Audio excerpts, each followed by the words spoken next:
Oh, good morning. Nice to see everybody. It's a nice crowd here in the room. Nice to see some folks on Zoom.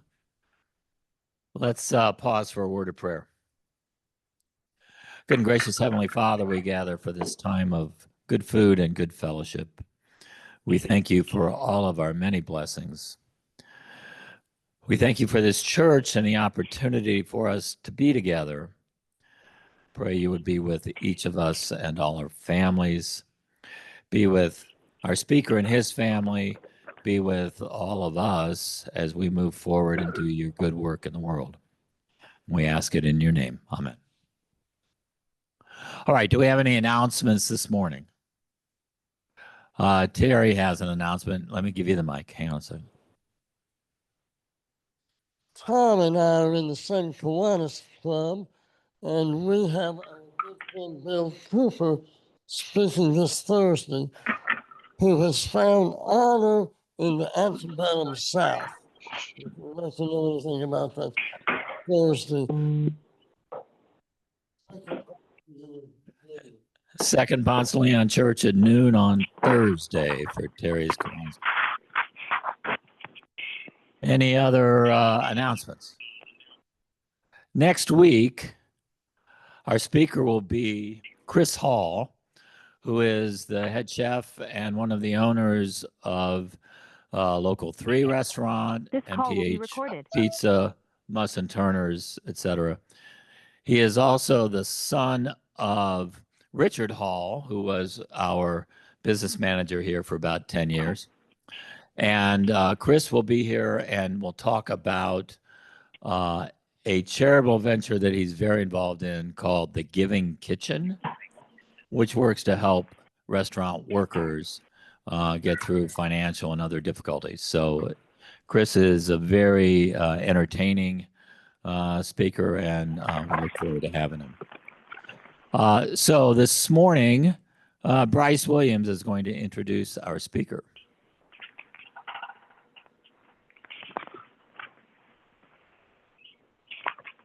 Our speaker this morning grew up at North Avenue Presbyterian Church. He was a standout baseball player at Westminster. He's a University of Georgia graduate. In the 1980s, he started playing Trinity Terrapin softball and basketball. He's in the real estate business, and he continues to play Trinity softball and basketball, I believe.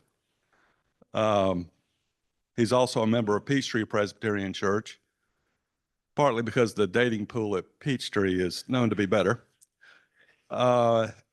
And Scott has given his analysis, preseason football analysis, to the SAEs for 30 years.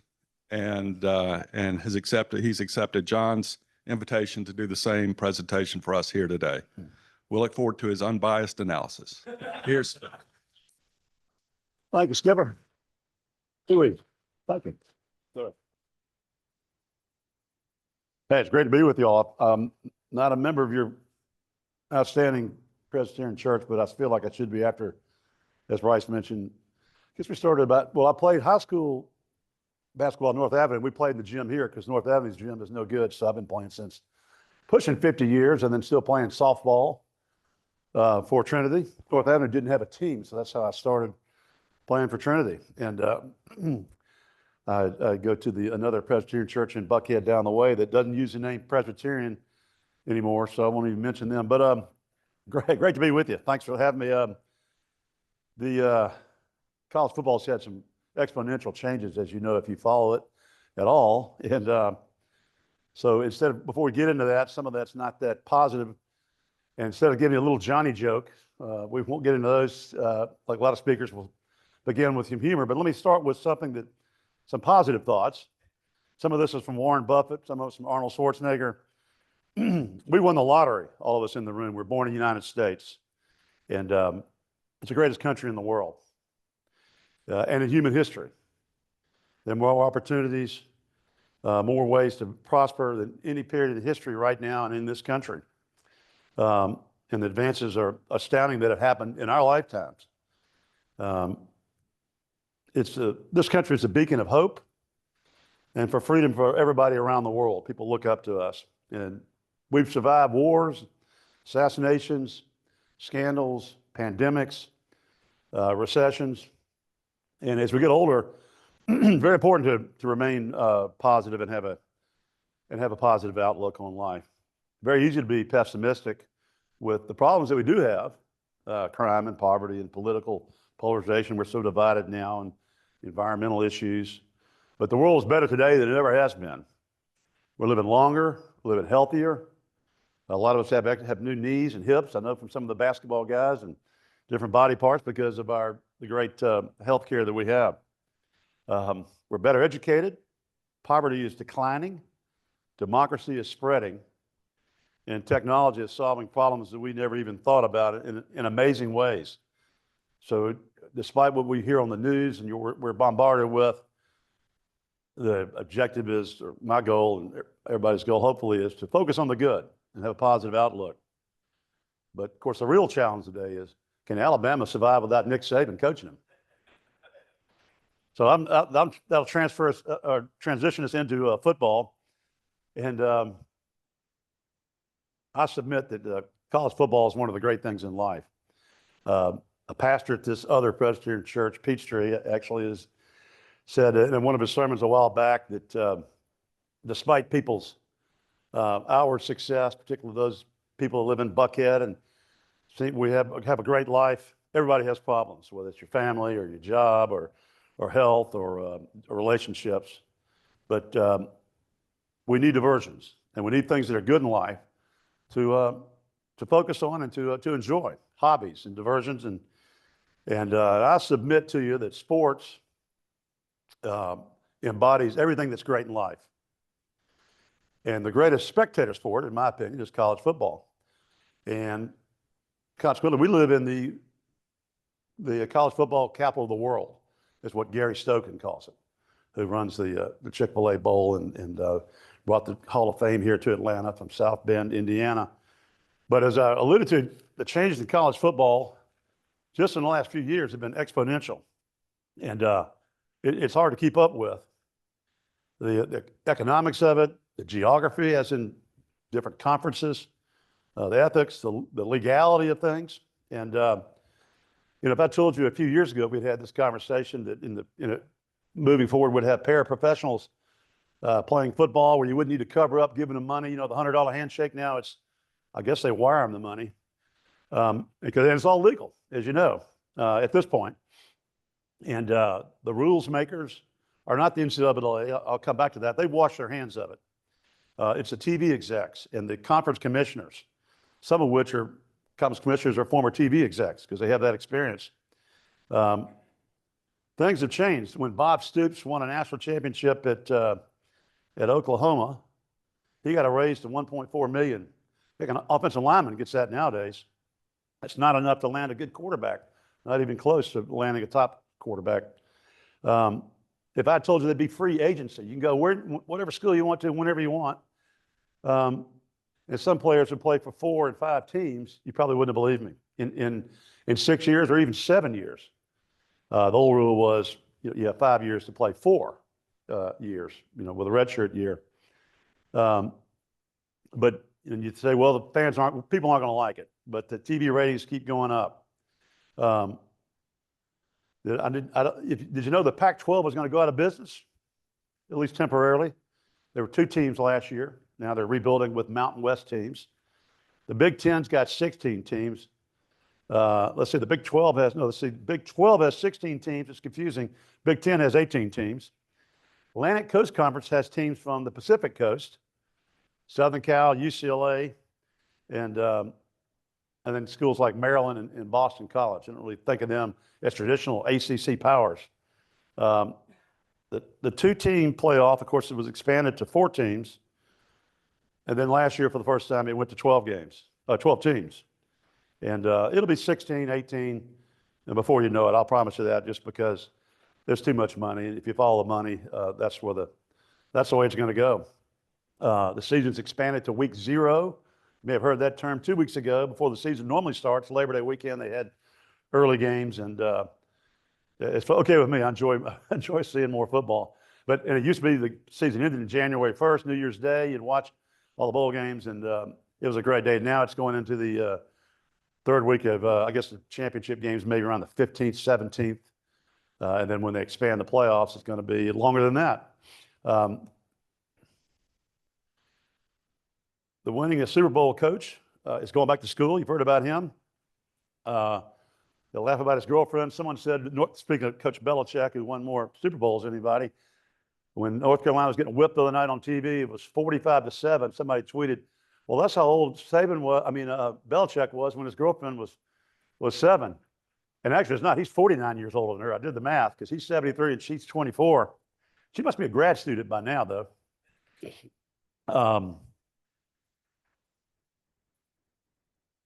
If I told you a handful of years ago, that the most tenured coach in college football would be fired and his statue put in storage, might not have believed me. That was Joe Paterno.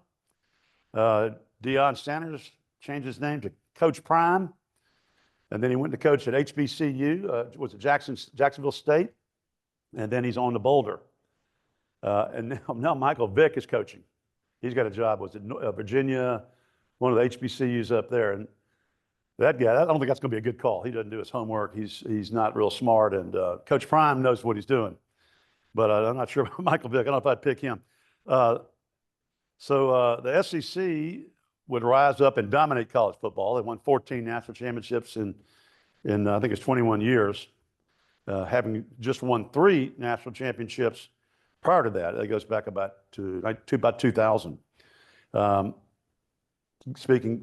Going back a few years, Nebraska was a powerhouse, and now they're in a big-time drought. So some of the great powers go away.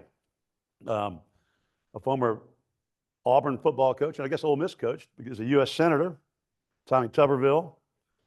And what's that? Oh, is that right? That's running for governor. Well, Vince Dooley did not run for governor, but his son is running for Senate. I hope that goes well. Our football coach in Athens makes 77 times what the governor makes. So you better off being a football coach than governor or senator. And Texas A&M paid Jimbo Fisher $76.8 million to go away. So I'd like to be a coach that didn't get fired. We got assistant coaches. One of them's making $3 million a year. A strength and conditioning coordinator is making $1 million.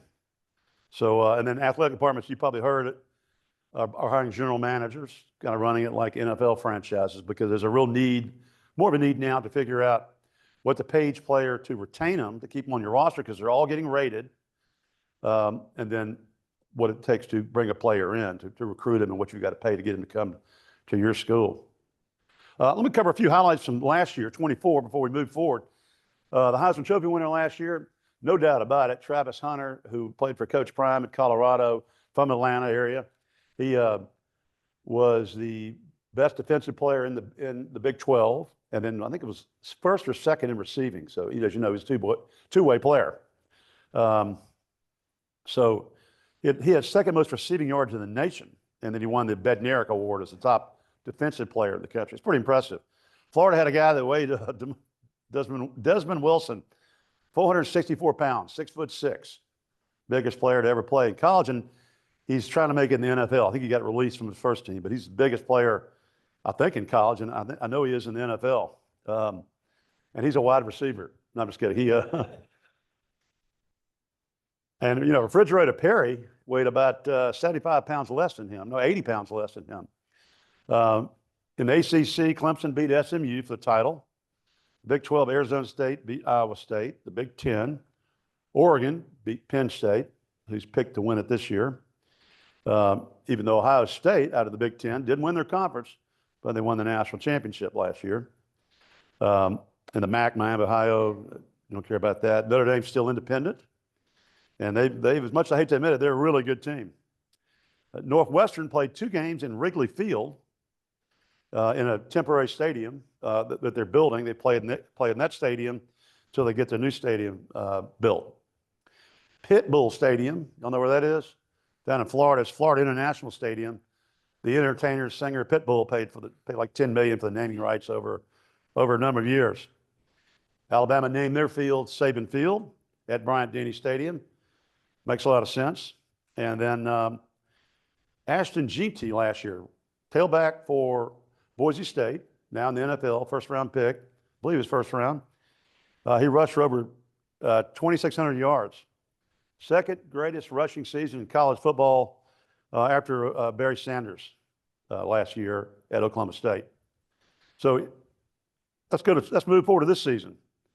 Arch Madness, Arch Manning may have come to a halt. The $6.3 million quarterback from Texas misfired on 37% of his passes. I said he missed on a third of them, and then I saw that stat. They got beat at Ohio State, who's got a great defense. And it was a great defensive struggle.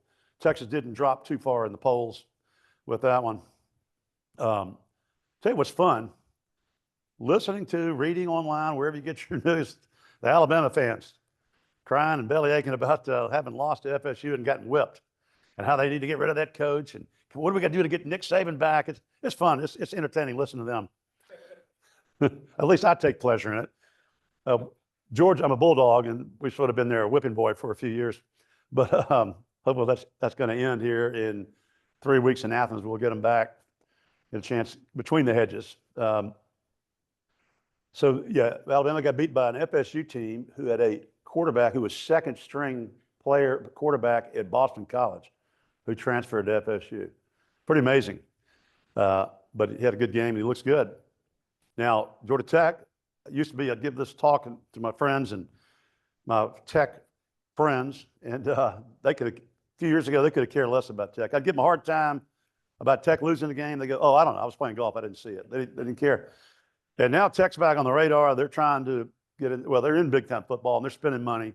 President of the school, was it Cabrera? He realized what football does for the school, for the university. It's the front porch of the institute or the university or the college. And Tech's got a good football coach, Brent Key, serious guy. If you're a Tech fan, you got to like the fact he's a Georgia Tech grad, played there, just like I do, having a Georgia grad coaching University of Georgia. Haynes King lives up to the hype, the quarterback at Tech. Coach Key said that we have the best quarterback room in the country between Haynes King and then Aaron Fallow, the backup quarterback, who's really good too and had a great high school career here. So we'll see how that plays out. So far, he's pretty good. He's not mentioned in the Heisman conversation yet, but and he's not legendary like Shedeur Sanders called himself last year and had everything printed up as legendary, and then got drafted on the third day. That was fun watching that too, by the way. Took him 3 days before he got drafted. They had to take all those banners down and shirts. But anyway, back to Vanderbilt has sold out their games, Ned, for this past Saturday, and it's something that hadn't happened very much. And it wasn't because they were playing Tennessee or Alabama and all those fans coming in and buying up the tickets. It was playing. I don't think Charleston Southern travels that well, so maybe Vanderbilt fans are they're revitalized. And they should be. They got the quarterback. It's sheer excitement. Diego Pavia. And everybody came after him after the season last year. I say everybody, people that needed quarterbacks, throwing money at him, and he stayed at Vanderbilt, much to his credit. Unfortunately, his two brothers got arrested Saturday night in downtown Las Vegas. I guess he gave him his NIL credit card, said, y'all have fun, it's unlimited. And anyway, they ended up in the pokey. But let's see, they got him from New Mexico State, Diego Pavia, the quarterback. Is that correct? They hired the way to get a player nowadays, in addition to money, they hired the head coach of New Mexico State and the offensive coordinator and put him on the staff. That was brilliant, and it's paying off too because he's a dynamic guy. You may have seen they made a huge production about Lee Corso at Game Day Saturday. If anybody watched Game Day, which you should be watching, and that was his last game, and he was saying goodbye. And, he's been a fun guy to watch, but he went 6-0 with his picks last week, which is pretty amazing. He picked Alabama to get beat. He picked Notre Dame to get beat. What was the other? And then Texas. There were some upsets. As a matter of fact, the top 8 teams in the preseason poll, 4 of them got beat. So a lot of changes in college football. So now they're paying players. Coach Dabo Swinney at Clemson, he said he would give up coaching if players ever get paid. That was a few years ago. But he's decided to be a man of integrity and stick it out with his $116 million contract and work through that. And the Georgia State head coach, left to be assistant coach at South Carolina. I guess it had to do with family, and also Georgia State hired a new coach named Dell McGee, who had been coaching at Georgia. He had to bring in 77 new players. Pretty amazing.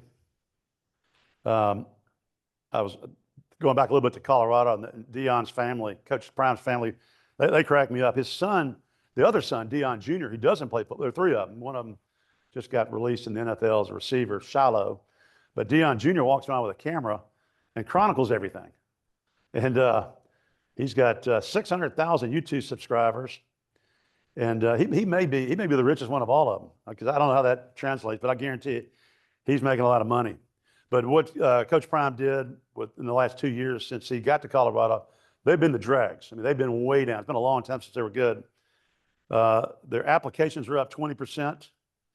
Amongst African-American applications are up 51%. And they sold out all his tickets, all their tickets to the football season tickets for the first time in history. One thing that people are saying is, it's a cliche. Miami's back. The Canes are back. They had a big win. We'll see how that goes. FSU hired Gus Malzahn. They needed a little help at offensive coordinator. They won 2 games last year. It's pretty amazing. The year before, they went undefeated regular season, played Georgia. We beat them by 60 somehow, and they went into a decline. So the coach Coach Norvell brought in an offensive coordinator. You remember Gus Malzahn had coached at Auburn, walked away with like 25, 30 million. So that's helped them, and they beat Alabama. One thing we learned from Hugh Freeze, speaking of Auburn coaches, if you're going to call an escort service, don't use your company phone. He did that at Ole Miss. Always have a burner phone handy if you're going to do things like that. And don't be quoting Bible verses all the time as he would like to do. So just a note to those of you that might need to. I'm sorry, that's irrelevant in this room, but so I see 3,600 players. Yes, sir. I don't know what they're doing. Somebody asked me the other day, who's failing out? And because it used to be keeping kids eligible was really hard. And as we were talking about, they do everything they can to keep kids on the path, and they build these huge buildings for them to study with computers and tutors. But they, as Coach Russell said, how many of your players graduate, Coach? As many as want to. So, of course, a lot of them want to come to a school like a UGA or a top-notch football program, and they want to get to the NFL. Georgia had a guy that committed to FSU, defensive back, #1 in the country. And then he reneged on that and came to Georgia. He said, I'm going to take less money to play for Georgia because it's going to get me the payday in the NFL, and they think in 3 years, which if they're really good, they do go in 3 years. And we won't need an education, I guess. But it's a shame. Yeah. But so, yeah, a lot of times you don't hear about players picking school because of the academics as you used to. But Georgia has a science program now. Let's see, what is it? Engineering program, and that's helped us get a couple good players that we wouldn't have gotten otherwise. UGA we play Saturday. We've got 31 consecutive wins, so it's this will be 32, longest streak in the history of the SEC. That's pretty good considering all the great teams under. Pick your favorite, but certainly under Alabama over the years. LSU spent $18 million. On transfers last year to bring in new players, and those numbers are going to keep going up. And their Coach Kelly, he threw in $1 million of his own money, which I think he can afford to do. And then Michigan they wanted that quarterback Bryce Underwood that everybody wanted. I think Bama had him. They gave him $12 million for 4 years to go to Ann Arbor. So a lot of changes. Some of the old expressions we used to use are things like huddle up, or he plays under center. That's bulletin board material. We probably can't use those anymore because a lot of times they don't huddle up under center. They don't huddle up. They go, no huddle. They don't play in the center. They go from the shotgun. I guess they don't have bulletin boards anymore. Everything's on screens. The expression, you couldn't catch him in a phone booth. The next generation is going, what's a phone booth? 60% of the Power Four players transfer out. And so that's pretty amazing. Power Four are, of course, ACC, SEC, Big Ten, and Big 12. Used to be Power Five because there was a Pac-12, which is now gone by the wayside or being rebuilt. So, but it's amazing. What happens is, if you're a good player at Miami of Ohio or Boise State, or it could be anywhere that's not a big-time Power Four school, you do well, the other schools come for you, and it's like a feeder system, almost like, and they still have them, almost like JUCOs, junior colleges would get players prepared for the next level. So those schools get ready to lose a lot of the good players, kind of like, I guess, like baseball, where you have, AA and AAA in the major leagues.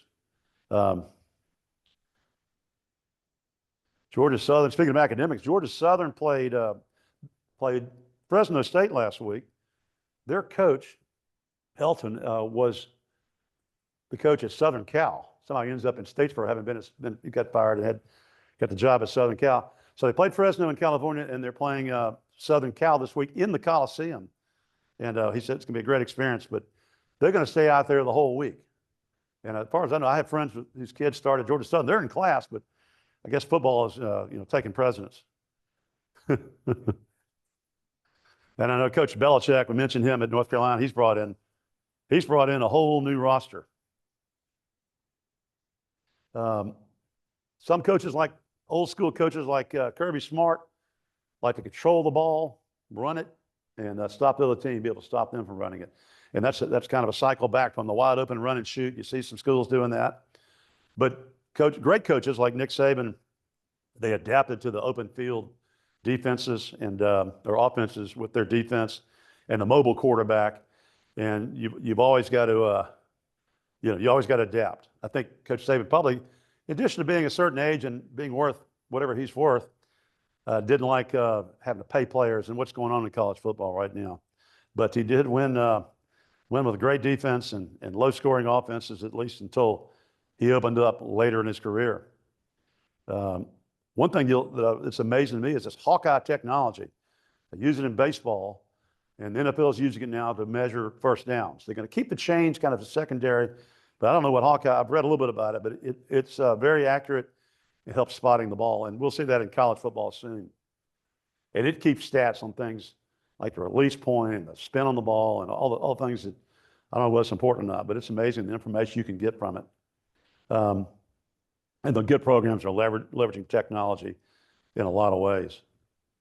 Another trend, athletic departments are trying to find ways to generate more money. One of the things is to use the stadium. It's a big asset just sitting there and have concerts in it. I think Tech's done it. Georgia has done it once. They're going to do it some more. One thing Tech did, they shifted the Georgia game in Thanksgiving weekend to a Friday after Thanksgiving. It's going to be played in the Mercedes-Benz Dome. And that's going to be an extra $5 million for the Institute. And maybe they get some more players, Bryce. Anyway, and you got to pay your staff. Georgia's got 50 full-time non-coaching staff. And that's in addition to the head coach making $13.1 million.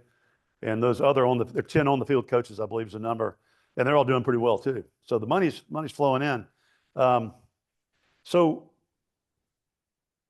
the thinking was that paying players with NIL money, name, image, and likeness, with no ceiling rules, no salary caps, that it would concentrate talent amongst the best programs and small number of programs, and would be competing every year for the championships. And it really hasn't happened that way. It's kind of spread it out. And you see schools like SMU, Texas Tech, they've got big oil money. Texas Tech alum sold his company for $4.1 billion. Texas Tech is his, kind of like me and Georgia Bulldog, that's his thing. And so he's pumping money into it. SMU made the playoffs last year, and hadn't been in the big leagues in a long time. And of course, Michigan, Ohio State, Georgia, all the big schools are spending a lot of money, putting a lot of money into it. And you may see less money going to coaches being fired, or fewer coaches fired, or better contracts, because they don't necessarily have the money to pay $75 million or $25 million to get rid of a coach. But I mentioned the grading, there's a grading system that puts a dollar value on every player. So it's very transactional is what Coach Smart calls it, as opposed to, I want to play for this school because it's my state university, or my dad went there, or my parents met there. Now it's very transactional. It's not as based on relationships as much as, or based on, it's not on relationships as much as it is money. I think when he says transactions, I think he's talking about cash.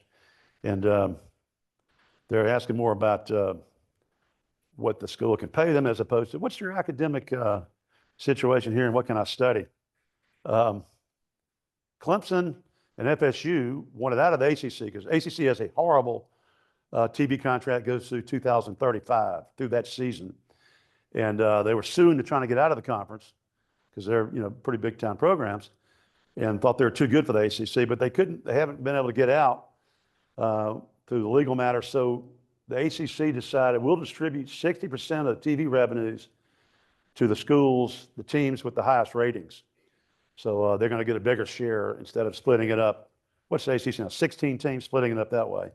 And so, and Tech's doing well. Tech will maybe will probably get a bigger share. One trend, the average roster size is 128 players. You've had 85 scholarships for a long time. There were more going back a ways. It used to be unlimited, but 85 scholarships. They are now raising that to 105 scholarships, but no walk-ons. So if UGA has 125, 130 guys, you've got 30, 35, 40 guys that are walk-ons. So there won't be walk-ons anymore, which is kind of sad because you guys like Baker Mayfield, who the Falcons play Sunday, coaching Tampa Bay, or Dan Jackson for Georgia, or Stetson Bennett. You won't hear those great stories. But the good news is if you're in between 85 and 105 in that way, you're going to get a scholarship, which is going to be capped at, as I mentioned, 105. Average game time is 3 hours and 27 minutes. They're trying to bring that down. If they can mark the first downs electronically, that may help. I mentioned they're adding, athletic departments are adding general managers. 8 of the 12 playoff teams last year did have a general manager. But unlike the NFL, the general manager does not hire the coach. It's kind of the other way around. And believe me, when Kirby Smart, if and when he brings in a general manager, he isn't going to be answering to that general manager. Kirby rules the roost. And I mentioned a little bit about parity. There've been 7 different national champions in the last 12 years, and 32 teams have made the playoffs. The SEC hadn't won a national championship in 2 years. It's been Michigan and Ohio State. Is that trend over? Interesting question, particularly with Saban gone and Alabama maybe not being the power that they were. But not so fast, my friends. Kirby Smart is going to build got a program where we're going to be in it every year, I think. It's a golden era of Georgia football. Don't you hate to hear that? Some of you guys. Yeah, but the good news is the Jackets are tough, and so we got the great rivalry going on here in Atlanta, in Georgia. So what's happening? I'll try to explain it without going into too much detail or boring you. So college football, the reason you have players getting paid and no salary cap and no real rules or guardrails like every other pro league or every other league has in sports, certainly every pro league, luxury taxes, things that NFL and Major League Baseball and NBA have, is because the NCAA kept getting sued. And players saying, I should get paid. They're selling my jersey, making a lot of money. Or I do a commercial and you can't pay me. And I bring in, UGA brings in $240 million. That was last year. It's going to be more next fiscal year in athletic revenues. And the players, they want more of the piece of the pie. They get free education. They get treated like superstars. I mean, they're eating the best food. They have chefs around the clock, the best medical care. The 240 million, all of it is spent on them. Unbelievable living facilities, first-class travel, best doctors in study areas, and you name it. But the players have sued to get money. NCAA spent, one number I read was $400 million fighting these lawsuits. And it's not defensible in court to limit what a player can make or even transfer. So In July 1st of 2021, NCAA washed their hands of it and said, we're out of this business. We'll set up the championships and do the other things. But our rules, we're not going to keep trying to make these rules that we can't enforce because we lose in court. So, and as far as transferring, where it used to be you sat out a year, it gave a little more order to the process. So there are two things in my estimation of everything I've read. You read it from so many different areas. The two things that can correct the situation, because if you're like me, you don't like it the way it is now. I love college football, and I think it's going to survive. The ratings are good, but this last season was great, despite all this stuff that I've been talking about, the money and whatnot. One would be the players can become employees and have collective bargaining. If you have collective bargaining, you can set salary caps and transferability, and make sure they have good health care and all that. A lot of things they already have. Universities want to maintain the image of being amateur athletics. I try not to laugh when I say that, but so if they want to do that, then they're not going to go the collective bargaining way. The other way is if Congress grants some type of antitrust provision or some special provision where colleges can limit how much players get paid and able to transfer and all. And I know that Nick Saban, among other coaches, have lobbied Joe Manchin and Senator Tuberville going back several years to put something like that in place where if you hold up in court and they can actually have these rules and players have to abide by it and schools have to abide by it. I know President Trump said something about it last month about stepping in and doing something. He's a little busy right now, but he may come back to it. And I hope so, because it'd be great to have rules. And my take on it is, and I told the president, Jerry Moorhead, president of UGA, 2 years ago, said every school has one representative on the NCAA, and it's not the athletic director; it's the president's. The president should say, "Okay, we're going to control this money that comes in that's through the university." Well, actually, it goes to separate corporations. Most athletic departments are separate corporations from the university, but as far as I know, the president still runs most campuses, maybe not all of them, but they could take the money and say, we're going to give you $100 million, you, the athletic department, or $150 million. And we're going to keep the other $100 million or whatever it is, a lot less at other schools. And we're going to use that for our mission, which is education, which is scholarships and capital expenses and research. Or we'll give the athletic department 70% of what they bring. But anyway, that ship sailed, so that's not going to happen. But hopefully Congress will step in and put a limit on things. And what would be great is they put a limit on the portal where you can only transfer. They have two portals now. You can transfer once a year, and you can't transfer unlimited, and you can't keep playing nonstop like it seems like many of them are. So the best two returning players this year we saw play last week, and they didn't play that well. Caleb Downs and Jeremiah Smith. Jeremiah Smith, the receiver. Caleb Downs, this is for Ohio State.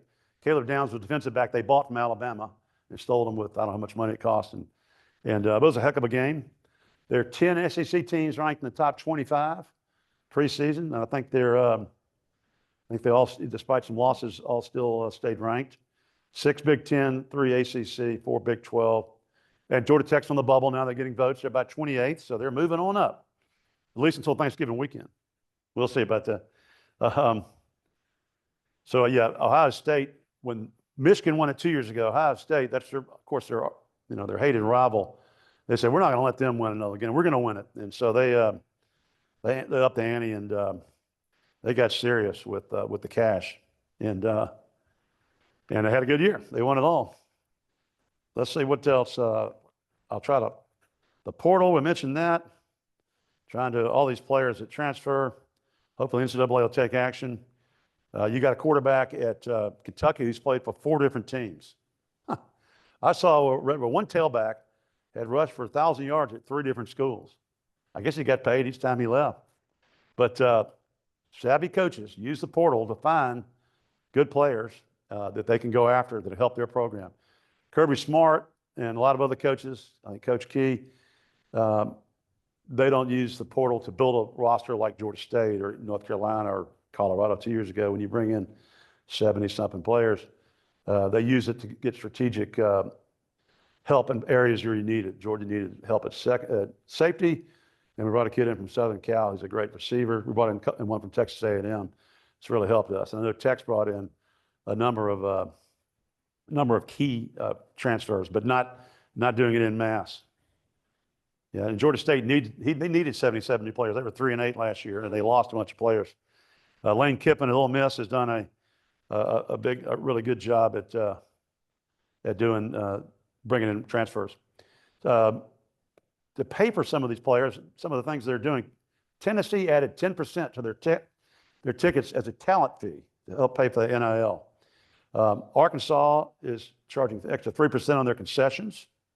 There was a quarterback at Arizona last year, started out he quarterbacked into a 4-0 record. Then they stopped paying him what they were going to pay him. What they said, it was probably some assistant coach speaking out of, not with authority, and they stopped paying him. So he left the team. So the question is he disloyal, leaving his teammates, or is it, hey, you promised, we had an agreement, and they didn't pay me. Florida and Miami were bidding for a quarterback, Jalen Rashad, a few years ago. Miami said, we'll give you $10 million. Florida says, we'll give you $13 million. So he goes to Florida, and then they couldn't pay him. So he left and went out to Arizona, where he's from. He ended up on the Georgia roster, and now he's at some school you never heard of. So sometimes it can really hurt a guy's trajectory and the way they're headed. The SEC made $1 billion in revenues last year to divide up 16 ways. One of the things you might see is they may end up putting an extra championship game, making the SEC championship 4 teams and an extra game there, which will generate a lot more money. Tech and Georgia both moved their press boxes. Georgia's Dan McGill press box moved it down to the other end of the stadium so they could build the 1928 suites. I haven't been in there, but I heard they're pretty nice. It generates big money. Those are the seats right on the 50. The media can be on the other end. And I think Tech's doing, I know Jackets did the same thing with that.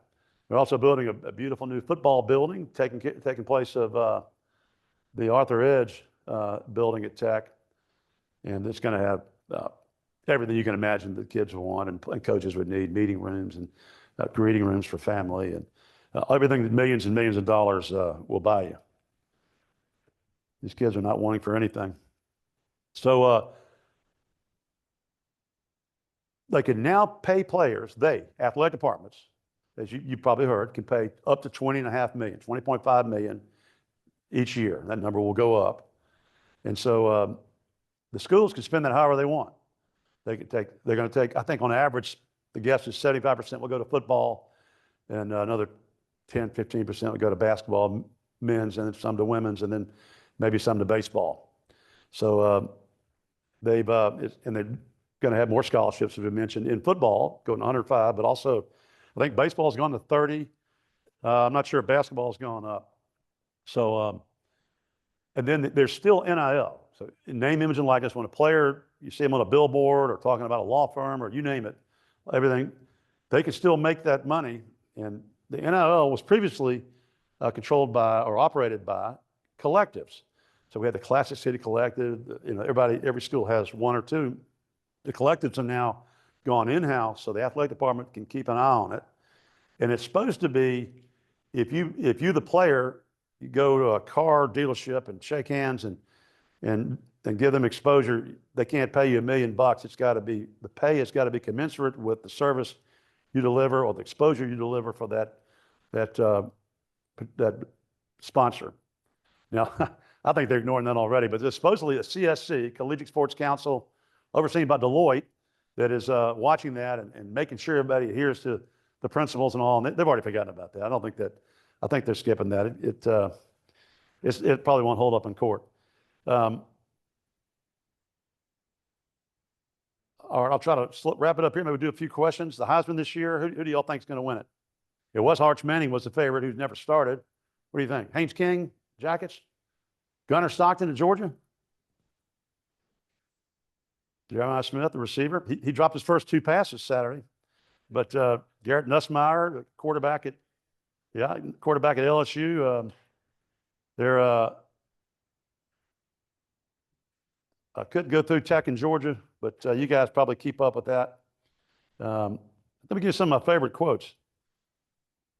Coach Prime last year said, He said, as he was getting rid of the players that were in the program, he said, I'm bringing my own luggage, and it's Louis Vuitton.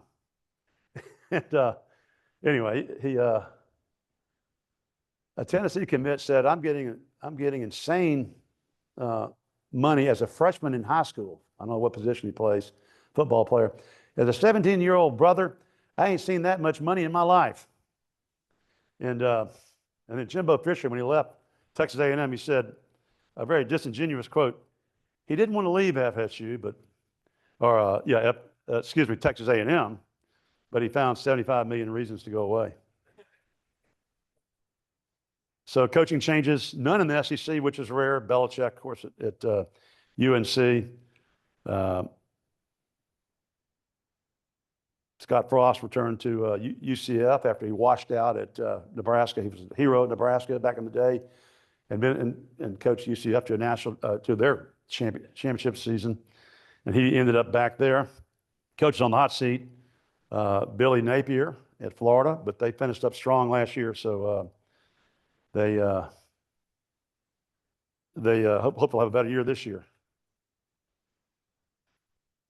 So I think we covered most of the basic stuff.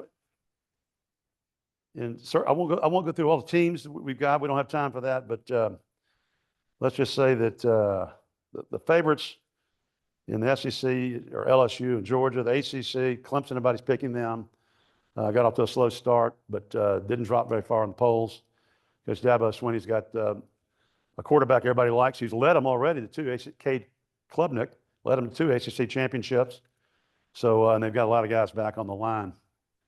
I wrote this before the last week's game. Keep an eye on FSU, recovering from a 2-10 season. They've recovered pretty well so far. They've got the old Georgia quarterback down there. What's his name? I can't remember now. I've forgotten all about him.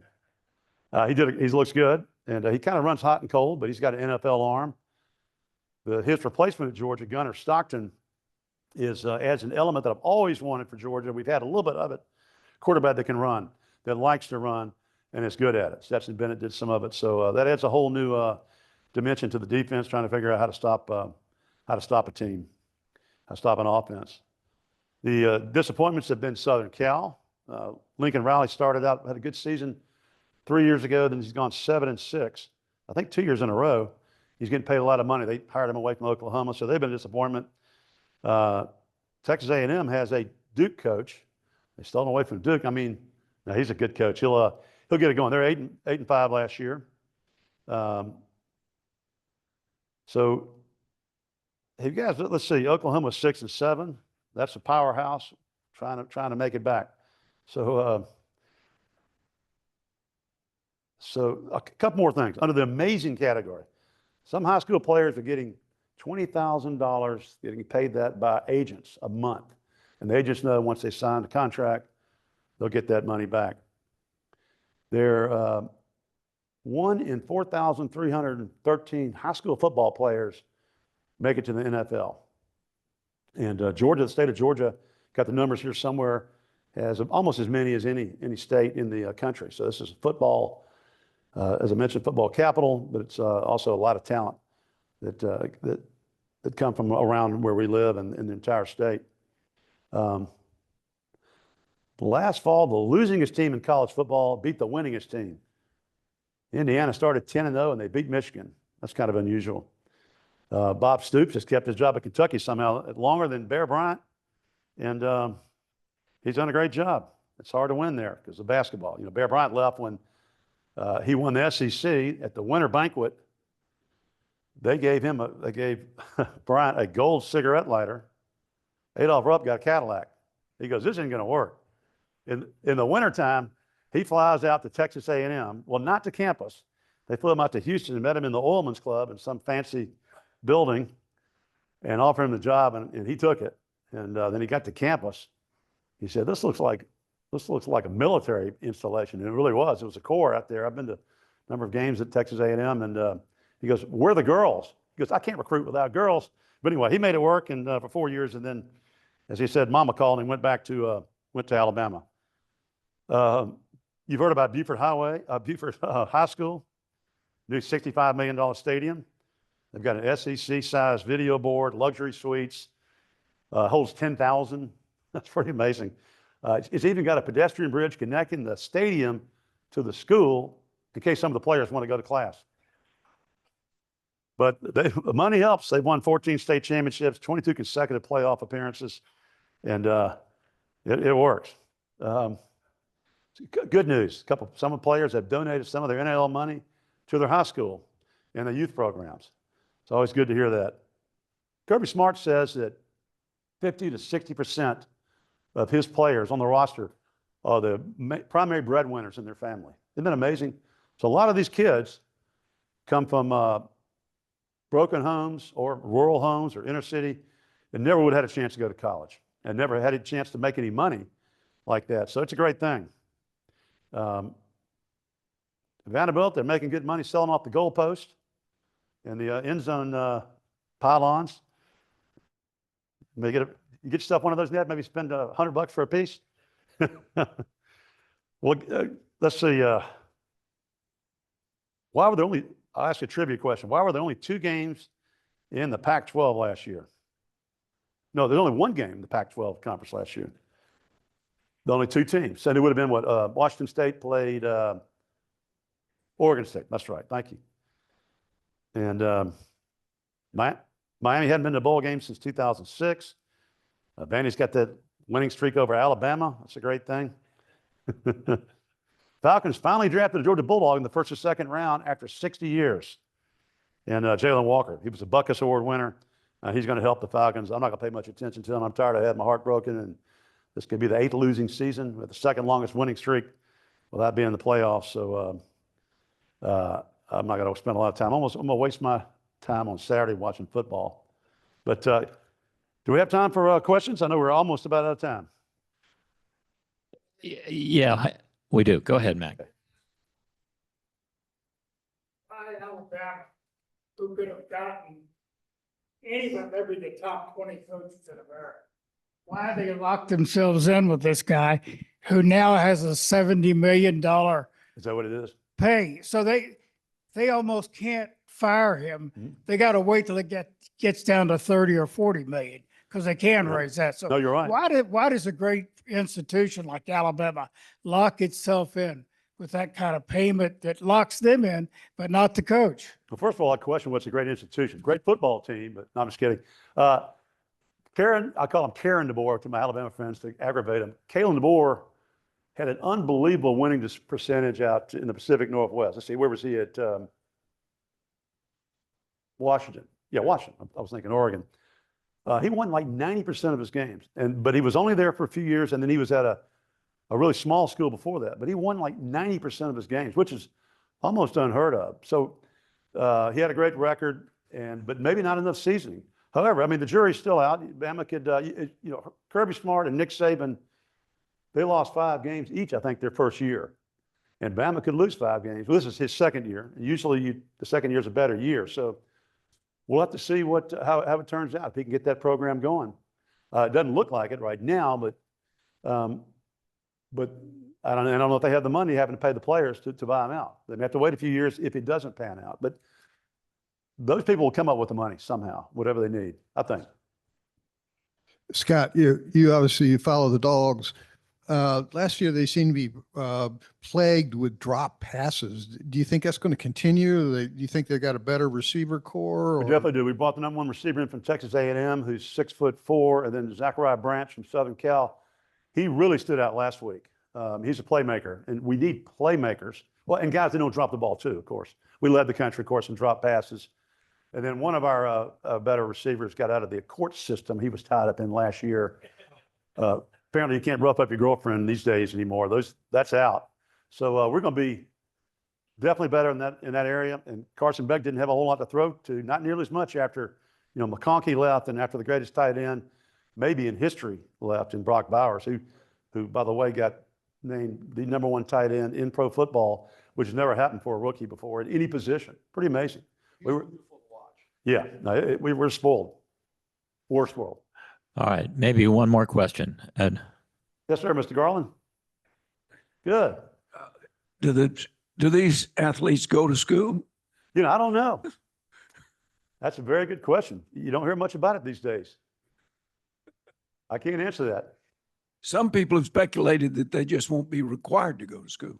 Well, that could happen. I hope that day never comes. But I do think not in the last few years, but over the years, the academic regimen has gotten a little bit tougher for these kids. It used to be, you could get in with a really bad SAT and you could go to a remedial studies program. We got in trouble in Athens back in the 80s with that. But I think they have a better core curriculum in high school. They know they got to have a certain GPA, not just in PE in high school to get into colleges. But yeah, you don't hear about kids failing out and all as much as you used to, or not being eligible because of grades. I don't hear as much about failing drug tests either. You want to give us a quick analysis of the 1975 high school baseball championship here in Georgia? It was a good year. I saw a lot of it from the bench. We had some great players. Most everybody played in college too, as a matter of fact, except for me and two friends of mine, Kel Harper and George Heffernan, and they made us race in front of the team to see who was the slowest. And we're still arguing who won that race. Thank you, Scott. Thank you, gentlemen.